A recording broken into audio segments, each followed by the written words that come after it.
संक्रमित क्षेत्र मध्य पूर्व का क्षेत्र है जहां अलौकिक जीव फैल गए हैं। 10 साल पहले अमेरिकी मैक्सिकन सीमा पर उतरने के बाद अमेरिका ने इन जीवों से लड़ने के लिए अपने सैनिकों को भेजा है, लेकिन बम विस्फोट, अंधाधुंध प्रकृति ने हजारों स्थानीय घरों को नष्ट कर दिया और अधिक विद्रोहियों को अमेरिकी सेना का विरोध करने के लिए प्रोत्साहित किया। शार्प शूटर के रूप में सार्जेंट फ्रेटर अब दूषित क्षेत्र के अंदर एक मिशन कर रहे हैं। वो अपने निशाने पर बंदूक चलाते हुए ऊंची छत से 3 अरब पुरुषों पर कड़ी नजर रखता है। फ्रेटर हिचकिचाता है क्योंकि पुरुष एक बच्चे के साथ एक मुस्लिम महिला के पास जाता है, लेकिन वह तुरंत अपनी बियरिंग लेता है और उस आदमी को मार डालता है। इसके बाद वह भीड़भाड़ वाले बाजार से होते हुए अपनी कार तक पहुंचकर पता लगाने से बचने की कोशिश में तेजी से बाहर निकल जाता है। वह उस क्षेत्र की स्थिति का अवलोकन करता है जहां राक्षस निकायों में विस्फोट परिदृश्य की एक नियमित विशेषता बन गए हैं, क्योंकि वह मध्य पूर्व में वापस ले जाने से पहले यूएसए बेस पर लौटने के लिए शहर से बाहर चला जाता है।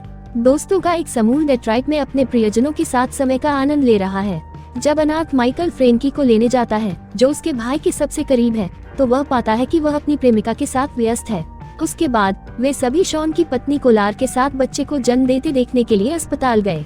उनमें से 4 एक साथ बड़े हुए और एक ही सैन्य इकाई में शामिल होने से उनके संबंध और भी बढ़ गए। फिर से लड़ने के लिए जाने से पहले शॉन को डायवर्सन की जरूरत है, इसलिए 4 आदमी अपना अंतिम दिन बास्केटबॉल खेलने, एक साथ धूम्रपान करने और कुत्ते की लड़ाई देखने में सभ्य प्राणियों के रूप में बिताते हैं। शॉन की पत्नी ने उससे थोड़ी देर और रुकने की विनती की, लेकिन शॉन को ध्यान बटाने की जरूरत है क्योंकि कुत्ता एक बेबी मॉन्स्टर से जूझ रहा है।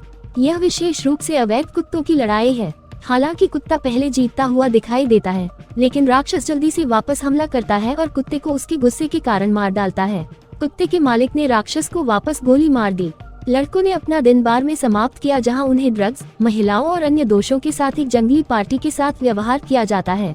गिरोह अगले दिन हेलीकॉप्टर के माध्यम से मध्य पूर्व में आता है, जिससे उन्हें क्षेत्र की तबाही का निरीक्षण करने की अनुमति मिलती है। अपने आकार और पैक्स में घूमने की प्रवृत्ति के कारण जीव देखने में विशेष रूप से भयावह हैं।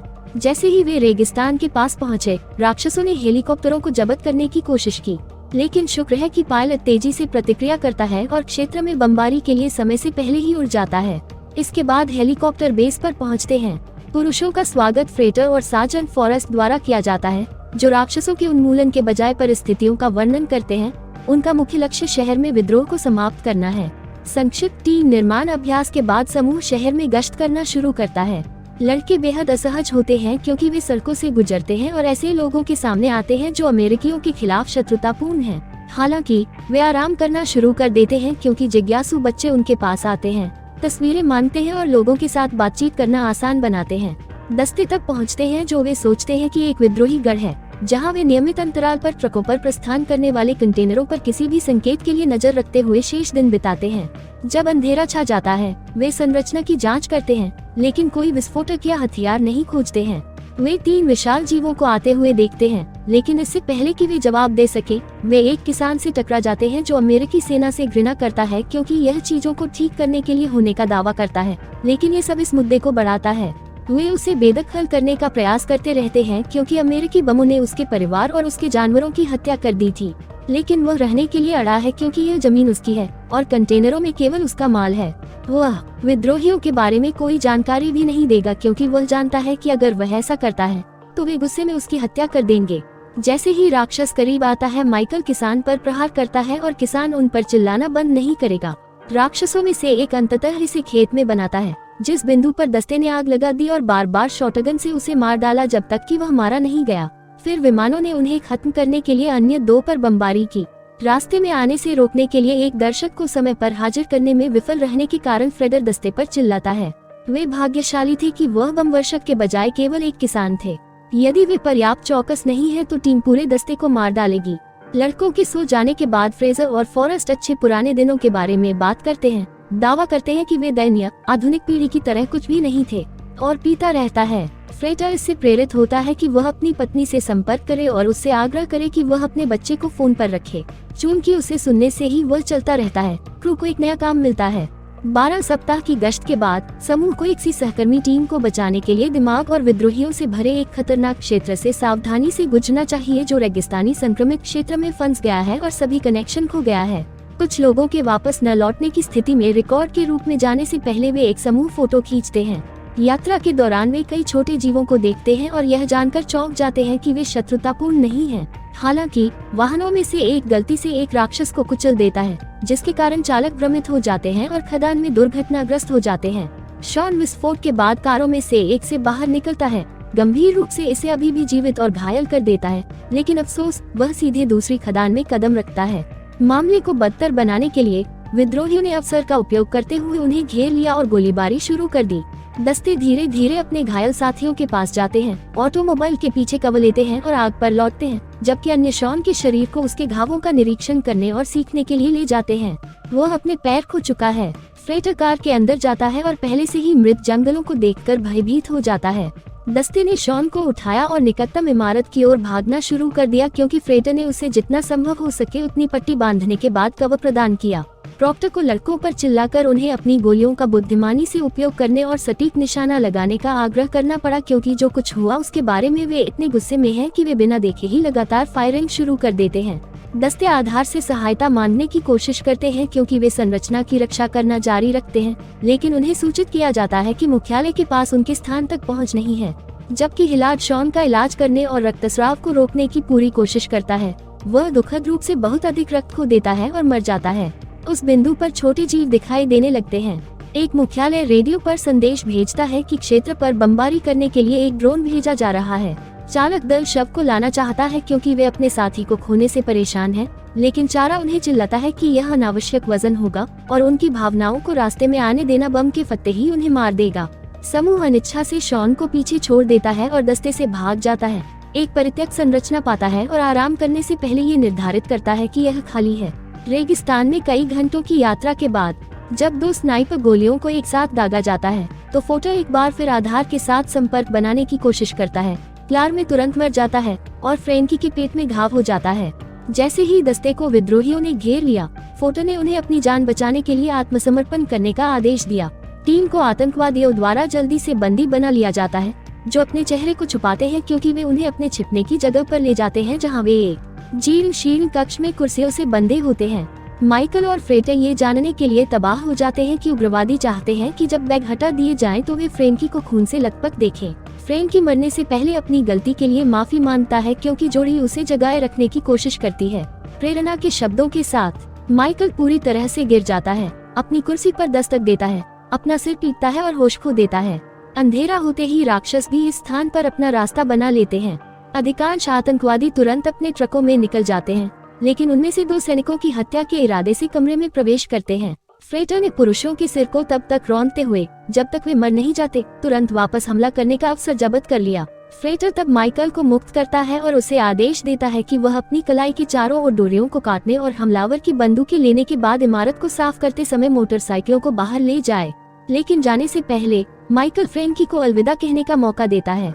वह प्रतिशोध की तलाश में विद्रोही कमांडर के लिए इमारत की तलाशी लेता है और उसे लोहे के क्लब से हिंसक रूप से तब तक मारना शुरू कर देता है जब तक कि उसकी मौत नहीं हो जाती।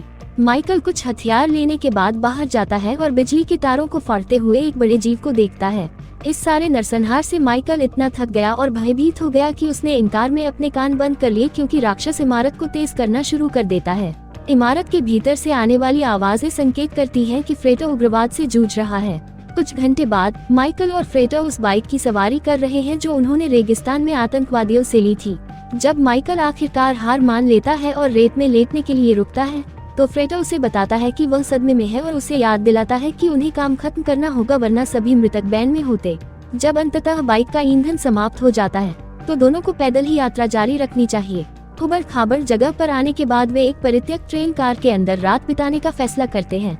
वे अपने गृहनगर और परिवार के बारे में बातचीत करते हैं और फ्रेटर स्वीकार करते हैं कि वह इतने लंबे समय से सेना में है कि उनकी बेटी उन्हें नहीं जानती। जब वह अगले दिन घर लौटता है, जैसा कि वे जारी रखते हैं, समूह का सामना एक बड़े पैमाने पर मृत प्राणी से होता है, जिसके तंबू अभी भी चल रहे हैं। एक स्कूल बस के अंदर कई मृत बच्चों को देखकर दोनों भयभीत हैं, जो राक्षस को मारने वाले विस्फोट से भी क्षतिग्रस्त हो गया था। इसके आगे माइकल को पता चलता है कि बच्चों में से एक अभी भी जीवित है और उसे मदद करने के प्रयास के लिए बाहर ले जाता है, जबकि धोखाधड़ी पानी या भोजन की खोज करती है। फ्रेटर बताते हैं कि बच्चा पीड़ा में है और यात्रा के माध्यम से नहीं बनेगा, इसलिए वह उसके मुंह और नाक को ढककर उसे एक सौम्य मौत देने की कोशिश करता है। जब बच्चा उसके हाथ से चिपक जाता है तो माइकल फ्रेटर को रुकने का आदेश देने के लिए काफी भयानक महसूस करता है। मूल निवासियों का एक समूह उसी समय घोड़ों पर सवार हो जाता है। फ्रेडर तुरंत अपनी बंदूक बाहर निकालता है, लेकिन माइकल बच्चे को एक महिला को दे देता है और मूल निवासियों को छोड़ देता है। अपने स्वयं के एक की मदद करने के लिए सैनिकों को उनके शिविर में ले जाता है। फ्रेडर और माइकल ग्रामीणों के साथ मिलकर उनके भोजन, उनके गीतों का आनंद लेते हैं और यहाँ तक कि एक सिगरेट को भी नखलिस्तान में साफ करके देखने के बाद बच्चे की पर्याप्त देखभाल हो जाती है। दूर दूर तक राक्षस दिखाई दे सकते हैं, लेकिन कोई उन्हें परेशान नहीं करता। रात होते ही कई रोशनी लेकर शिविर छोड़ने के बाद माइकल महिला का पीछा करना चुनता है। ये पता चला है कि जिन बच्चों को हटाया जा रहा है और एक गरिमापूर्ण अंतिम संस्कार दिया जा रहा है, उनके लिए एक स्मारक के रूप में काम करने के लिए बस के चारों ओर लैंप लगाए गए हैं। जब एक राक्षस आता है तो महिला उसे देखने के लिए बैठती है और माइकल, जो जिज्ञासु है, उसका अनुसरण करता है। माइकल परिणाम से चौंका। राक्षस पूरे मैदान में चमकदार बीजाणुओं को बिखेर कर अपने मृत भाई बहन के लिए शोक मनाता है, जिसके परिणाम स्वरूप प्रकाश की सुंदर किरणें आती हैं, जिससे क्षेत्र में चमक आती है। माइकल अंततः जमीन पर महिला के बगल में सो जाता है और अगली सुबह वे चुपचाप निकल जाते हैं। इस बीच फ्रॉगर बच्चे पर नजर रख रहा है। वे बचते हैं और पागल होने लगते हैं जब उन्हें पता चलता है कि बच्चा भी मर रहा है, ये सुझाव देते हुए कि उनके प्रयास व्यर्थ थे। एक महिला से बात करने के लिए शिविर में वापस आने पर माइकल को थप्पड़ मारता है।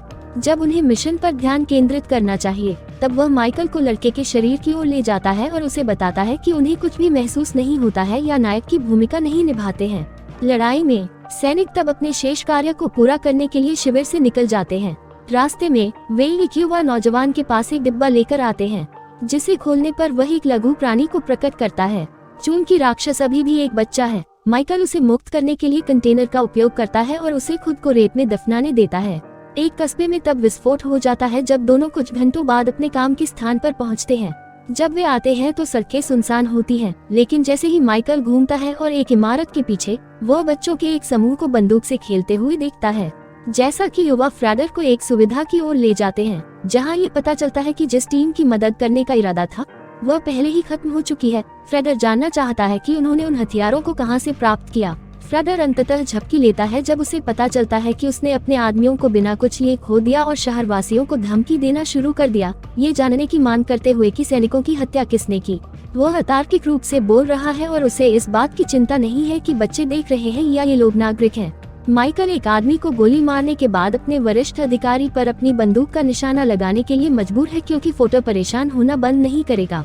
माइकल के पास आग लगाने के अलावा कोई विकल्प नहीं बचा है, क्योंकि वह दर्शकों की ओर देखता है और सवाल करता है कि वह यहाँ क्यों है। फ्रेडर त्रासदी की गंभीरता को संभालने में असमर्थ है और अपने सिर को सहलाते हुए अपने घुटनों पर गिर जाता है। फिर जैसे ही बंदूक की गोली के घाव से धीरे धीरे खून बहना शुरू होता है, वह बाहर कदम रखने का फैसला करता है ताकि दूरी में विस्फोटकों के पास राक्षसों के एक समूह को देखते हुए वह गुजर सके। माइकल एक हेलीकॉप्टर से बच जाता है, लेकिन वह केवल इस ऑपरेशन की विफलता पर चिल्ला सकता है।